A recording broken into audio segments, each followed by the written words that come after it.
In the quiet suburb of Misato, Saitama, 17-year-old Junko Furuta was an ordinary high school student with dreams of becoming an idol singer. Bright, well-liked, and hardworking, she balanced school with a part-time job, saving up for a graduation trip. But on the evening of November 25, 1988, her life took a nightmarish turn. One that would shock Japan and become known as the most brutal case of juvenile crime in the country's post-war history. Junko Furuta was born on January 18, 1971, in Misato, a city in Japan's Saitama Prefecture. From a young age, she stood out. She wasn't just beautiful, she was smart, kind, and disciplined. Her classmates described her as the perfect girl. She didn't smoke, didn't drink, didn't party. Instead, she worked part-time after school, studied hard, and dreamed of becoming a singer or entertainer one day. In the evening of November 25, 1988, Junko was on her way home from her part-time job at a plastic molding factory. It was just past 8 p.m., and she was riding her bike, completely unaware that she was being stalked. Hiroshi Miyano, an 18-year-old dropout with known ties to the Yakuza, had been watching her. He had developed an obsession with Junko after she rejected his advances. In his twisted mind, her refusal was a humiliation that demanded revenge. Miyano enlisted the help of his friend, 16-year-old Shinji Minato. Together, they devised a sinister plan. Minato would knock Junko off her bike and run away. Miyano would then appear, pretending to be a concerned stranger offering to walk her home. Their plan worked perfectly until they took a detour. Instead of heading toward her house, they led her to an abandoned warehouse. There, Miyano revealed his true nature. He claimed to be a Yakuza enforcer and threatened Junko, warning that if she didn't obey, her family would be killed. Terrified, she complied as he took her to a hotel in Adachi, Tokyo, where he raped her. That night, he called his friend Joe Ogura, 17, and bragged about the assault. Ogura's chilling response: "Don't let her leave." By the next morning, 26 November, Junko was dragged to a park near the hotel, where Ogura, Minato, and Yasushi Watanabe, 17, were waiting. They reinforced Miyano's threats, telling her they knew where she lived. Escape meant her family's execution. With that, she was taken to Minato's house, where she was imprisoned in a second-floor room. What started as a kidnapping quickly turned into a prolonged torture chamber.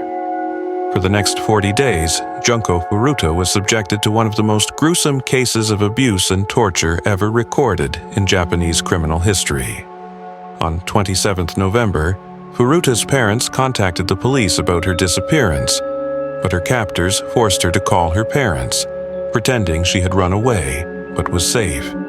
They did this to discourage further investigation. They forced Furuta to call her mother 3 times to convince her that she had run away but was safe and staying with friends. To hide the fact that she was being held against her will, the boys forced her to pretend to be Minato's girlfriend. The group dropped this pretense when it became clear that Minato's parents would not report them to the police. Minato's parents later claimed they were too afraid of their own son to intervene. With his acclaimed Yakuza ties and how he had become increasingly violent towards them. The house was not just a home anymore, it became a prison, a place of unrelenting horror. The abuse escalated quickly. What Junko endured cannot be summarized with simple words. On the night of November 28th, Junko Furuta's nightmare deepened. Miyano, along with his accomplices and 2 other boys, Nakamura and Aihara, brutally gang-raped her. Afterward, in a grotesque act of domination, Miyano shaved her pubic hair with a razor and used a lit match to burn her genital area. Junko was raped by approximately over 100 men and assaulted by the kidnapper's associates. Furuta was raped roughly 500 times, including 12 times by 12 different guys in one day. In early December, when Junko attempted to escape, her captors retaliated with even greater cruelty. They beat her savagely, punching her in the face repeatedly, and Miyano burned her ankles with a lighter. They forced her to perform degrading acts, dancing to loud music while naked, and standing nearly naked on the balcony in the freezing night. They inserted foreign objects into her body, inflicting unimaginable pain. The group continued their torture, forcing her to consume large quantities of alcohol, milk, and water, making her smoke multiple cigarettes at once and inhale paint-thinner fumes. They even hung her from the ceiling and used her as a punching bag. In one particularly vicious assault mid-month, Miyano claimed to have stepped in a puddle of her urine. Enraged, they beat her again and set fire to her thighs and hands with lighter fluid. By this point, the relentless abuse had pushed Junko to the edge. Unable to endure the daily torment, she began to beg for death, believing it might be her only escape. Her injuries grew worse. Her nose was broken, her internal organs were damaged, and she could no longer urinate properly due to the trauma. Her body swelled with infection. Her face was so disfigured that even if someone had seen her, they might not have recognized her. Despite all this, she tried to escape and failed. She once managed to call the police using a landline when the boys were asleep. But when the officers arrived, the boys convinced them that it was a mistake, that Junko was just a guest. The police left. No one came back, and the torture continued. On January 4th, 1989, the horrors Junko Furuta endured reached their devastating end. The night before, Miyano had lost money in a game of mahjong. Fueled by frustration and rage, he decided to vent his anger on Junko, who, by then, had been tortured for over a month. He began by lighting a candle and dripping its hot wax onto her face. Then, he placed 2 shortened candles directly on her eyelids. As the others looked on, they forced her to drink her own urine. The torture escalated. Junko was lifted off the ground and kicked violently.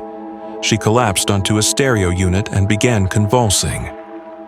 Determined to avoid getting blood on their skin, the group covered their hands with plastic bags before continuing the assault.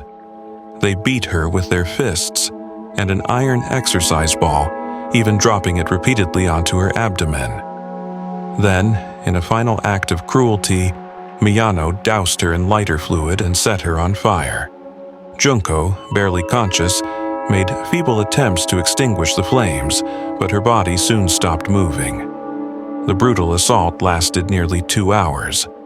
At 10 a.m., Junko Furuta succumbed to her injuries.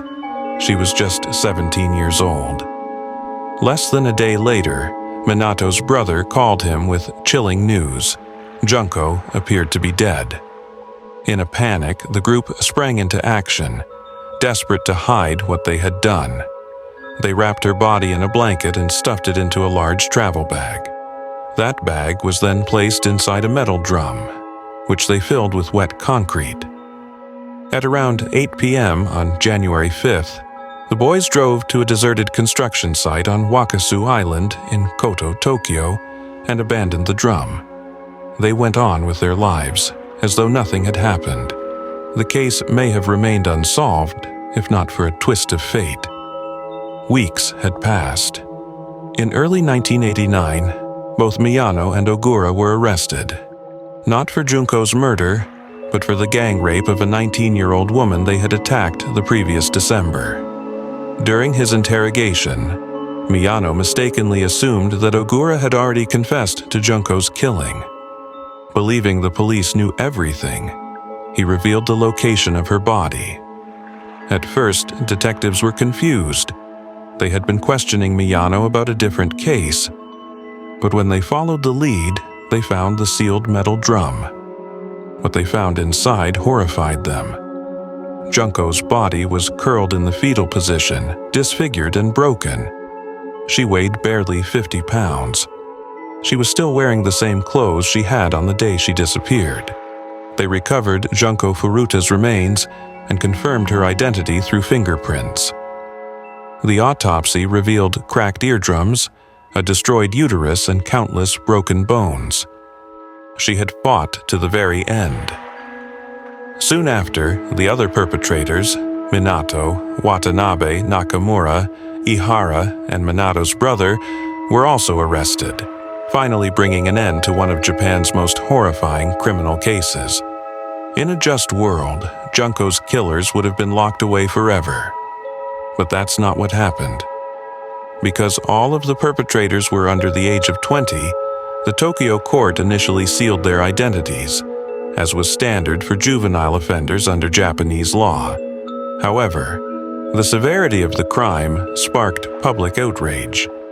Journalists from the Shukan Bunshun tabloid defied the court's protections, publishing the boys' names and photos, arguing that the brutality of their actions stripped them of the right to anonymity, stating, "These monsters do not deserve anonymity." In July 1990, the Tokyo District Court found all of them guilty of abduction, confinement, sexual assault, rape, murder, and the abandonment of Junko Furuta's body.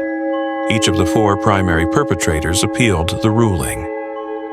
A year later, in July 1991, the Tokyo High Court resentenced 3 of them to longer prison terms. Hiroshi Miyano, who had been identified as the ringleader, was originally sentenced to 17 years. On appeal, his term was extended to 20 years, one of the harshest sentences possible in Japan, short of life imprisonment. The prosecution had pushed for life, but ultimately failed. In an attempt to lessen the sentence, Miyano's parents sold their family home and paid 50 million yen in restitution, approximately $350,000 at the time, to Junko's grieving family. A court-ordered evaluation found that Miyano had a learning disability, which, while not affecting his intellect, had delayed his emotional maturity. After his release in 2009, he changed his last name to Yokoyama. Reports later surfaced that he boasted about the ties to the Yakuza and became involved in pyramid schemes. Joe Ogura received a sentence of 5 to 10 years and was released in 1999. He changed his name to Kamisaku and initially found work in IT. He married a Chinese woman and moved to Chiba Prefecture, but the marriage ended in divorce. After losing his job due to his criminal past becoming public knowledge, he returned to Saitama and became involved with the Yakuza once again. Shinji Minato, whose home had served as the primary site of Junko's confinement and torture, was sentenced to 5 to 6 years, later increased to 5 to 9. His family, including his brother who was occasionally involved, were never charged. After his release in 1998, Minato moved back in with his mother. In 2018, Minato was arrested again, this time for attempted murder. During a dispute over a parking space in Kawaguchi, he struck a man with a metal baton and slashed his neck with a knife. Despite the violence of the attack, in 2019 he received a suspended sentence of 1 year and 6 months, with probation set at 3 years. Yasushi Watanabe received the lightest initial sentence of the group, 3 to 4 years. It was later increased to 5 to 7 years. He appealed to Japan's Supreme Court, but the verdict was upheld in 1992. Watanabe was released in 1996 and lived quietly with his mother in Tokyo. 2 other individuals, Tetsuo Nakamura and Koichi Ihara, had also raped Junko but did not participate in the full duration of her captivity or her murder. They were released from juvenile detention before the year 2000. None of these boys showed remorse. These were not rehabilitated individuals. They were predators who slipped through the cracks of a flawed justice system. The nation was enraged. The public demanded reform. Junko Furuta became a symbol of everything wrong with the Japanese legal system's treatment of juvenile offenders. But beyond the headlines, she was still just a girl, a daughter, a sister, a friend. Junko Furuta's funeral was held on April 2, 1989. It was a day steeped in grief, not just for her family, but for her classmates, friends, and a nation shaken by the brutality of her death. During the ceremony, one of her closest friends stood before the mourners and read a eulogy composed by Junko's classmates, words filled with heartbreak, love, and a desperate wish for justice. For those who remember her, Junko Furuta's name has never faded. Her story lives on, not just as a cautionary tale of unimaginable cruelty, but as a call to action, a reminder that the world must never allow something like this to happen again. Over the years, her story has been told in books, films, and documentaries. One of the most harrowing depictions came in the form of a movie titled Concrete Encased High School Girl Murder Case. But the pain remains raw, even decades later. Junko Furuta was just 17 years old. She had dreams, ambitions, friends, and a family who loved her. What happened to her was not only a heinous crime but a failure on multiple levels, of society, of the justice system, and of humanity itself. Her story should be more than just another tragic case. Let it remind us to look out for one another, to speak up when something feels wrong, to hold systems and people accountable, and to never let the memory of victims like Junko fade into silence. This is Crime Chronicles, and this was the heartbreaking case of Junko Furuta. Don't forget to like, subscribe, and share. Until next time, stay curious and stay safe.